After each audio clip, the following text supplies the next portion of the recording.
મોરબીમાં સસ્તા અનાજની દુકાનોમાંથી વિતરણ થતા રાશનમાં ભેળસેળયુક્ત ચોખા વિતરણ થયાની રાવ ઉઠવા પામી હતી।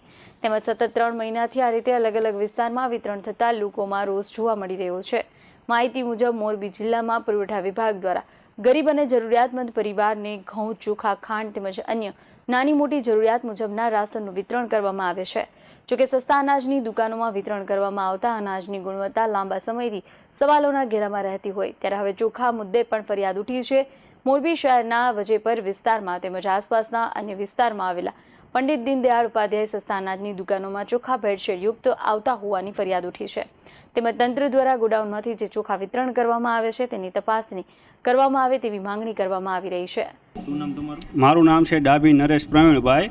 હું વજેપરમાં રહું છું 12 નંબરમાં। તે મારા ડીપુમાંથી માલ આવે છે એ ભેળસેળિયો માલ આવ્યો છે। હવે એમાં બનાવટી ચોખા આવે કે જેનાથી ખીચડીમાં ચોખા આવે તો એ ખીચડી એટલામાં કાળી પડી જાય છે। કેટલા પ્રમાણમાં ચોખા લીધા હતા ને બધાય ચોખા આવા છે?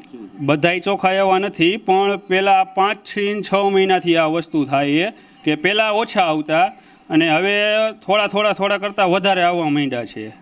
તો આ ચોખાવા નીકળે તમે ડીપોવાળાને બીજા કોઈને કીધું છે કે આવું થયું? કોઈને કીધું નથી, મેં ખાલી ઇન્સ્ટામાં રીલ્સ બનાવીને મૂકેલી હતી। BS9 TV ન્યૂઝ સાથે દેવ સનાડિયા, મોરબી।